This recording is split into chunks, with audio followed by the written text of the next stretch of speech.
Hi hello అండి. పచ్చిమిర్చి టమాటా చట్నీ నువ్వులు వేసి చేస్తున్నాను. చాలా బాగుంటుంది.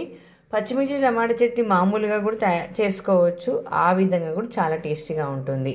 కానీ కొంచెం డిఫరెంట్ చేంజ్ వస్తుంది అన్నమాట. నువ్వులు వేస్తే చాలా బాగుంటుంది. అన్నం కలుపుకొని తింటుంటే జనరడలైన అన్నంలోకైనా చాలా టేస్టీగా ఉంటుందండి.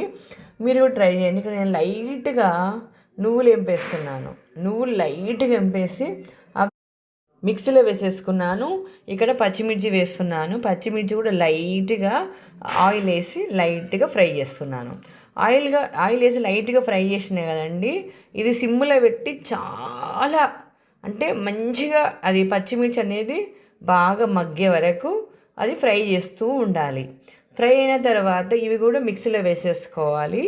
తర్వాత మనం టమాటాలు యాడ్ చేసుకోవాలి. టమాటాలు కూడా లైట్గా సిమ్ వచ్చేంత వరకు మెత్తగా ఫ్రై కావాలండి.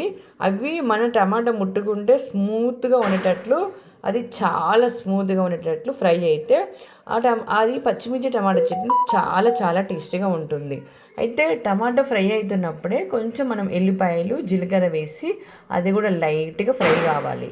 ఎందుకంటే మనము ఎల్లిపాయలని మామూలుగా కూడా వేయచ్చు, జీలకర్ర కూడా వేయచ్చు. కొందరికి వెల్లుల్లి స్మెల్ జీలకర్ర స్మెల్ పడదు.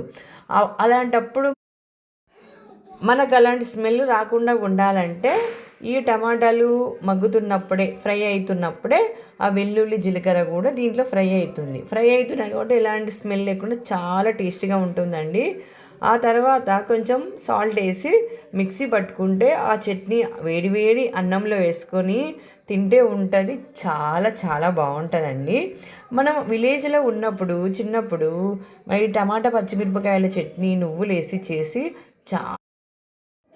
వేడి అన్నం వేసుకొని తింటే ఆ టేస్టే వేరే లెవెల్లో ఉంటుంది అన్నట్లుగా ఉండేదండి.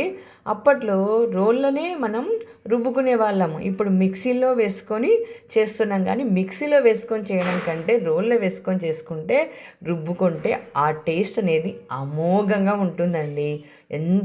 ఆ చట్నీ నూరుతున్నప్పుడు ఆ స్మెల్ ఉండేది, చాలా బాగుండేది. ఇక్కడ మనం వేడి చట్నీ వేసుకొని దాంట్లో కొంచెం నెయ్యి వేసుకొని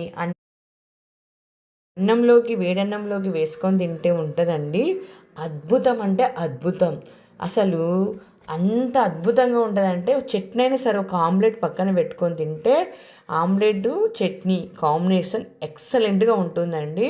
అన్నం అంతా హ్యాపీగా ఒక చట్నీ వేసుకొని ఆమ్లెట్ వేసుకొని హ్యాపీగా ఆరగించవచ్చు. అంత బాగుంటుంది. లైక్ చేసి సబ్స్క్రైబ్. బాయ్.